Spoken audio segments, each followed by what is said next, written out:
ఇండస్ట్రీలో lady super star అంటే చాలు అందరికీ టక్కున గుర్తొచ్చే పేరు నయనతార. అందానికి అందం, నటనకి నటన ఆమె సొంతం. అలా అసలు యాక్టింగ్ అంటేనే ఇష్టం లేని ఈ బ్యూటీ ఇంత క్రేజ్ ఎలా తెచ్చుకుంది? ఒక సాధారణ టీవీ యాంకర్ నుండి లేడీ సూపర్ స్టార్ గా ఎలా మారింది? శింబు ప్రభుదేవలతో ఎఫ్ఐఎస్ పెళ్లి వరకు వెళ్లి ఎందుకు డ్రాప్ అయింది? పెళ్లి తర్వాత గర్భం దాల్చకుండానే ఇద్దరు పిల్లల్ని ఎలా కంది? ఇప్పటివరకు నయన్ సంపాదించిన ఆస్తులెంత? ప్రెజెంట్ ధనుష్తో జరుగుతున్న గొడవేంటి? అసలు వారి మధ్య వారు ఎలా స్టార్ట్ అయింది అనే విషయాలు ఈ వీడియోలో తెలుసుకుందాం. సో వీడియోని స్కిప్ చేయకుండా ఎండ్ వరకు చూడండి.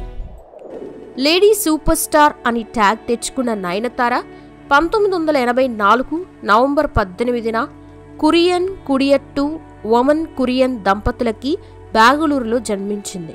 ఇక నయనతార అసలు పేరు వచ్చేసి డయానా మరియం కురియన్.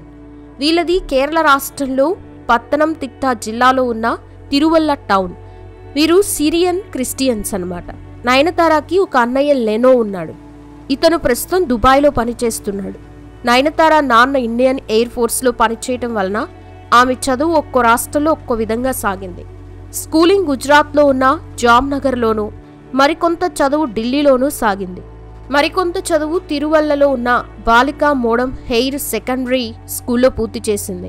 డిగ్రీ మార్తమా కాలేజ్లో ఇంగ్లీష్ లిటరేచర్లో బ్యాచిలర్ డిగ్రీ పూర్తి చేసింది. ఇక నయనతార సినిమాల్లోకి రావడానికి పెద్దగా కష్టపడలేదు. అలాగని సినీ పరిశ్రమలో పెద్ద హీరోయిన్ అయిపోవాలని కూడా అనుకోలేదట. తాను డిగ్రీ చదువుతున్నప్పుడే పాకెట్ మనీ కోసం మోడలింగ్ చేసింది. అలా చాలా లోకల్ బ్రాండ్లకి మోడలింగ్ చేసింది. అంతేకాకుండా బుల్లితెరపై ఓ షో యాంకర్గా కూడా చేసింది. అయితే మలయాళీ డైరెక్టర్ సత్యన్ అంతిక్కాడ్ మనసినక్కరే అనే సినిమా తీయటానికి ప్లాన్ చేసుకుంటున్నారు. ఆ కథలో గౌరీ పాత్ర కోసం ఎంతో మందిని ఆడిషన్స్ ద్వారా చూశాడు. కానీ ఎవరూ ఆ పాత్రకి సూట్ కాలేదు. ఒకరోజు అతను తన ఆఫీస్లో వనితా మ్యాగజైన్ చూశాడు. అందులో నయనతార ఒక జ్యువెలరీ అడ్వర్టైజ్మెంట్లో కనిపించింది. ఈమె ఖచ్చితంగా గౌరీ పాత్రకి సరిపోతుందని వెంటనే ఆమెని కాంటాక్ట్ అయ్యాడు. నయనతారకి విషయం చెప్పాడు.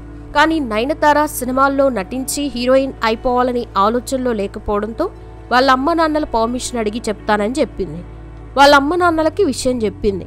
వాళ్ళు నీ కెరీర్ ఎలా ఉండాలో, ఎందులో ఉండాలో నిర్ణయించుకునే హక్కు నీకుంది, కాబట్టి దానిపై నిర్ణయం నువ్వే తీసుకో అని పూర్తి స్వేచ్ఛ ఇచ్చారు.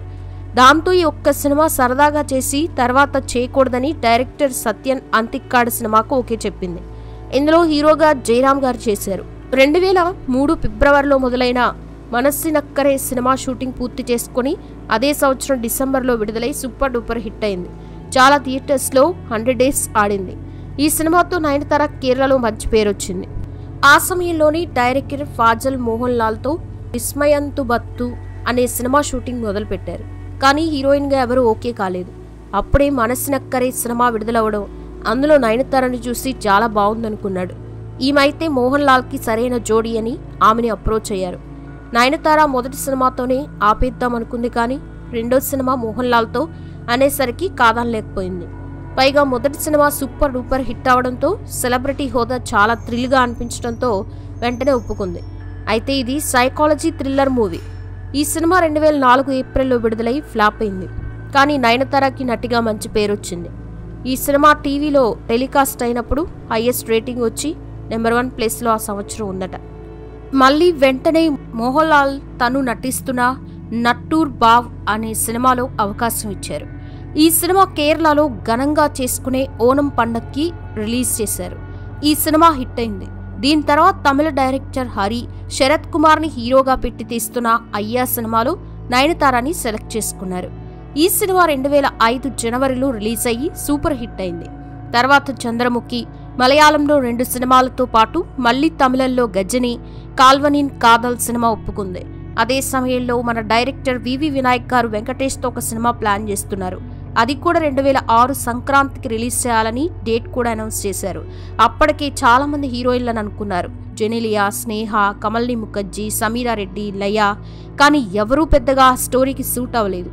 కొందరిని వెంకటేష్ రిజెక్ట్ చేస్తే కొందరిని సురేష్ బాబు రిజెక్ట్ చేశారు. ఆ సమయంలోని మలయాళం తమిళంలో బాగా పాపులర్ అయిన నయనతార అయితే నీ కథకి సూట్ అవుతుందేమో ఒకసారి చూడని ఆమె నటించిన సినిమాలు లూప్ టాప్లో వివి వినాయక్ చూపించారు సురేష్ బాబుకి. నయనతార సినిమాలు చూసిన వినాయక్కి ఆమె బాగా నచ్చింది. వెంటనే కాంటాక్ట్ అయ్యి ఓకే చేశారు. ఆ సినిమాని లక్ష్మి అనుకున్న విధంగానే 2005లో షూటింగ్ మొదలుపెట్టి 2006 సంక్రాంతికి విడుదల చేశారు. Lakshmi movie super duper hit అయింది.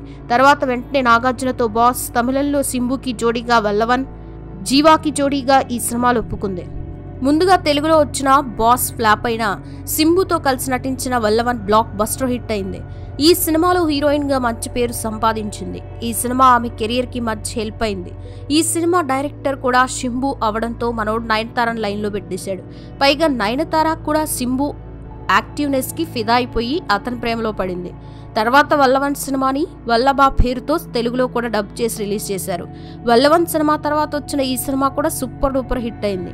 ఈ 2 సినిమాలు తమిళంలో ఆమెకు విపరీతమైన క్రేజ్ ని తెచ్చాయి. తర్వాత తెలుగులో యోగి, దుబాయ్ సీను, శివాజీలో ఒక్క పాట, మళ్ళీ వెంకటేష్తో తులసి, తమిళంలో అజిత్తో కలిసి బిల్లా, యారది నీ మోహిని, రజనీతో కుశేలన్ దీన్ని తెలుగులో కథానాయకుడిగా రీమేక్ చేశారు. సుమంత్తో సత్యం, తమిళంలో విశాల్తో సెల్యూట్ సినిమాలు చేసి ఇటు తెలుగు అటు తమిళ సినిమాలతో పాటు 2020 బాస్, ఎంగిరా భాస్కర్, బాడీగార్డ్ లాంటి మలయాళ సినిమాలు కూడా చేస్తూ ఫుల్ బిజీ అయిపోయింది. అయితే యోగి సినిమా సమయంలో నిర్మాత రవీందర్ రెడ్డితో డేటింగ్ చేసింది. అయితే అతనికి నయనతార బాగా నచ్చేయడంతో బ్లాంక్ చెక్ ఇచ్చేశాడు. ఆమె ఆ చెక్తో 12 కోట్ల రూపాయల వరకు డ్రా చేసుకుంది. తర్వాత మత్తు దిగాక రవీందర్ రెడ్డి కళ్ళు బైర్లు కమ్మి లబోదిబోమని వివి వినాయక్తో రాయబారం నడిపించడంతో వివి వినాయక్ మాట కాదనలేక నయనతార 6 కోట్లు తిరిగిచ్చింది. అజిత్తో కలిసి చేసిన బిల్లా సినిమా తన్ని సెక్సియెస్ట్ హీరోయిన్గా చేసింది. ఆ సినిమాకు వచ్చిన క్రేజ్ అంతా ఇంత కాదు. తర్వాత ఆంజనేయులు, అదుర్స్, కృష్ణం వందే జగద్గురం, గ్రీకు వీరుడు వంటి సినిమాలు చేసింది. బాలయ్యతో చేసిన సింహ సినిమాలో నిండైన చీరకట్టుతో కనిపించింది. ఈ సినిమాల్లో చేసిన పాత్రలన్నీ ఒక ఎత్తైతే బాపుగారి దర్శకత్వంలో వచ్చిన శ్రీరామరాజ్యం సినిమాలో తాను చేసిన సీత పాత్ర ఒక ఎత్తు. తనకెనలేని గౌరవాన్ని తెచ్చిన సినిమా ఇది. తర్వాత శేఖర్ కమల దర్శకత్వంలో తెలుగులో వచ్చిన అనామిక ఆడకపోయినా లేడీ ఓరియంటెడ్ మూవీలో తనకు తిరుగులేదని నిరూపించుకుంది. 2015 తమిళంలో వచ్చిన మాయా సూపర్ డూపర్ హిట్ అయింది. మళ్ళీ వెంకటేష్తో బాబు బంగారం, బాలయ్యతో జయసింహ, చిరంజీవితో సైరా నరసింహారెడ్డి సినిమాలు చేసి అటు ఆ తరం హీరోలకి ఇటు ఈ తరం హీరోలకి సూటైన హీరోయిన్గా పేరు తెచ్చుకుంది. అయితే సైరా సినిమాలో చిరంజీవి సరసన చేయడానికి 4 కోట్ల రూపాయల వరకు డిమాండ్ చేసింది. నిర్మాత రామ్ చరణ్ 3 కోట్ల రూపాయల వరకు ఆమెకి ఇచ్చాడు. 2019లో వచ్చిన బిగిల్, 2020లో వచ్చిన దర్బార్ సినిమాలో హీరోయిన్గా నటించిందంటే ఆమె నటన, ఆమె బాడీ బిల్డింగే కారణం. నయనతార ఫిజికల్ గా, యాక్టింగ్ పరంగా మాక్సిమం అందరి హీరోల పక్కన సూట్ అవుతుంది. అందుకే 17 సంవత్సరాలుగా సినీ పరిశ్రమలో అగ్ర హీరోయిన్ గా కొనసాగుతూనే ఉంది. అనుష్కలో ఇదే మైనస్. అనుష్క కొందరికి సూట్ కాకపోవడమే ఆమె మైనస్. ఇక నయనతార, శింబు గాఢంగా ప్రేమించుకొని కొన్ని సంవత్సరాల తర్వాత విడిపోయారు. ఆ సమయంలో సహజీవనం కూడా చేశారని వార్తలు వచ్చాయి. పెళ్లి కూడా చేసుకోబోతున్నట్లు ఆమె చెప్పింది. మధ్యలో ఏమైందో తెలియదు కానీ తాను శింబు విడిపోయినట్లు ప్రకటించింది. ఇక అతని సినిమాల్లో నటించనని చెప్పేసింది. తర్వాత విల్లు షూటింగ్ సమయంలో ప్రభుదేవతో ప్రేమలో పడింది. వీరిద్దరూ కూడా పెళ్లి వరకు వెళ్లారు. 2010లో ప్రభుదేవ స్వయంగా ఒక ఇంటర్వ్యూలో తామిద్దరం త్వరలో పెళ్లి చేసుకోబోతున్నట్లు చెప్పాడు.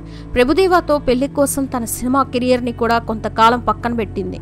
అయితే 2012లో వీరిద్దరూ విడిపోయారు. ఆ తర్వాత నయనతార డైరెక్టర్ విఘ్నేష్ శివన్తో డేటింగ్ చేసి పెళ్లి చేసుకుంది.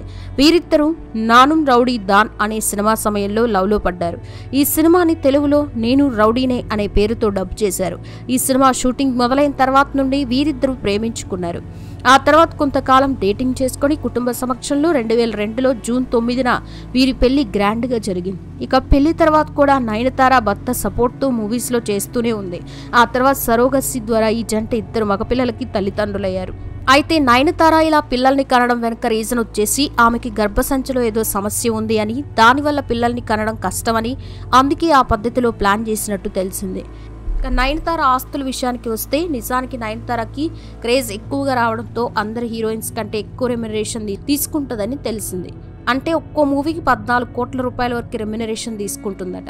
ఇక ఇప్పటివరకు ఈ బ్యూటీ 170 కోట్ల రూపాయల ఆస్తులు కూడబెట్టిందట. ఈమెకి హైదరాబాద్లో కోట్ల విలువ చేసే 2 ఇల్లులు, ఒక స్టార్ హోటల్తో పాటు చెన్నైలో కూడా అనేక రకాల ఫెసిలిటీస్తో ఉన్న ఇల్లు కూడా ఉంది. అలాగే కేరళలో కూడా ఆస్తులు బాగానే ఉన్నాయట. అంతేకాకుండా ఈమెకి ఒక జెట్ విమానం కూడా ఉందని తెలిసింది. అయితే ఇదంతా ఇలా ఉంటే ఇప్పుడు నయనతార ధనుష్ మధ్య మాటల యుద్ధం జరుగుతోంది. ఇంతకీ అసలేం జరిగిందంటే, నేను రౌడీనే మూవీ సమయంలోనే నయన్ విఘ్నేష్ శివన్ మధ్య లవ్ స్టార్ట్ అవగా ఆ సినిమాకి ధనుష్ నిర్మాతగా చేశాడు. అయితే నయన్ తమ ప్రేమ, పెళ్లి, పర్సనల్ విషయాలతో పాటు ఆమె సినీ కెరియర్ మీద ఒక డాక్యుమెంటరీ తీసింది. ఇది నేడు నెట్ఫ్లిక్స్ ఓటీటీలో స్ట్రీమింగ్ అయింది. అయితే రీసెంట్గానే డాక్యుమెంటరీ ట్రైలర్ విడుదల కాగా అందులో ఒక 3 సెకండ్స్ పాటు నేను రౌడీనే మూవీ షూటింగ్ సమయంలో తీసుకున్న క్లిప్స్ ఉన్నాయి. దీంతో ఈ మూవీకి నిర్మాతగా చేసిన ధనుష్, నయన్ దంపతులకి 10 కోట్లు డిమాండ్ చేస్తూ లీగల్ నోటీస్ పంపాడు. ఇక ఈ విషయం గురించి నయనతార కొన్ని విషయాలు చెప్పుకొని రావడంతో పాటు ధనుష్ గురించి కొన్ని షాకింగ్ కామెంట్స్ చేసింది. ధనుష్ తమకి నోటీసులు పంపగానే షాక్ అయ్యామని తెలిపింది. నో అబ్జెక్షన్ సర్టిఫికేట్ కోసం తాము ధనుష్తో 2 ఏళ్లుగా ఫైట్ చేశామని, అయినా కూడా ప్రయోజనం లేదని, దీంతో నేను రౌడీనే మూవీకి సంబంధించి ఎటువంటి ప్రస్తావన లేకుండా రీఎడిట్ చేసి డాక్యుమెంటరీ విడుదల చేయడానికి రెడీ అయ్యామని అంది. అలాగే ఆ మూవీలో సాంగ్స్ కానీ, ఆ మూవీ సమయంలో తీసుకున్న విజువల్స్ కట్స్, గాయం, కనీసం ఆ మూవీ సెట్స్లో దిగిన ఫోటోలు కానీ వాడుకోవడానికి ధనుష్ పర్మిషన్ ఇవ్వలేదని తెలిపింది. అయితే ఆ మూవీ పాటలు ఇప్పటికీ ప్రజలు ఇష్టపడుతున్నారని, అలాగే తమ డాక్యుమెంటరీకి దీనికంటే మరో మ్యూజిక్ లేదని భావించామని అన్నది. అయితే ఆ పాటలన్నిట్లోని సాహిత్యాన్ని కానీ, ఆ పాటలకు కానీ వాడుకోవడానికి ధనుష్ అనుమతి ఇవ్వలేదని, తమ ఫోన్లో తీసుకున్న వీడియో సైతం వాడుకోవడానికి లేదని ఆయన లీగల్ నోటీస్ పంపించారని నయన్ తెలిపింది. పాటల విషయంలో మోడరీ ఇష్యూను తాను అర్థం చేసుకోగలనని, అయితే ధనుష్ తమ మీద పర్సనల్ విషయంలో పర్మిషన్ ఇవ్వకుండా ఇదంతా చేస్తున్నానని, ఆడియో లాంచ్, సినిమా వేదికలపై చాలా అమాయకంగా కనిపించే ధనుష్, మంచి మంచి మాటలు చెప్పే ధనుష్ నిజ జీవితానికి వచ్చేసరికి చాలా వేరని, తన విషయంలో, తన భర్త విషయంలో ఆయన చాలా అన్యాయం చేశారని తెలిపింది. అలాగే ఓ సినిమా నిర్మాత సదరు చిత్రానికి పనిచేసే వారి వ్యక్తిగత జీవితాలని, స్వేచ్ఛను నియంత్రించే విధంగా నియంత కాగలడా అని నయన్ ప్రశ్నించింది. నో అబ్జెక్షన్ సర్టిఫికేట్ విషయంలో ధనుష్ కోర్టులో విజయం సాధించొచ్చని, కానీ దేవుడు అనేవాడు ఒకడున్నాడని, దేవుడు కోర్టులో నిజాయితీ గెలుస్తుందని అంది. ఇక తండ్రి ఆశీస్సులు, మద్దతుతో పాటు అన్నయ్య సపోర్ట్ వల్ల ధనుష్ ఎస్టాబ్లిష్డ్ యాక్టర్ అయ్యారనే అర్థం వచ్చేలా నయనతార ఒక లేఖను స్టార్ట్ చేసింది. ఎటువంటి నేపథ్యం లేకుండా సినిమా ఇండస్ట్రీలో సొంతగా ఎదిగిన మహిళ తాను అని, ఇవాళ తానున్న స్థాయికి చేరుకోవడానికి ఎంతో స్ట్రగుల్ అయ్యానని, సర్వైవల్ కోసం యుద్ధం చేశానని, అందులో రహస్యమేమి లేదని తెలిపింది. ఇక నేను రౌడీనే సక్సెస్ తర్వాత ధనుష్ దానిని జీర్ణించుకోలేకపోయారని, ఆయన ఈగో వల్లనే ఇదంతా చేస్తున్నారని కామెంట్స్ చేసింది. మరి దీని పట్ల ధనుష్ ఏ విధంగా స్పందిస్తారో చూడాలి. అలా ఈ విషయంలో వీరి మధ్య వార్ స్టార్ట్ అయింది. చూశారు కదా ఫ్రెండ్స్, ఇది నయనతార రియల్ స్టోరీ.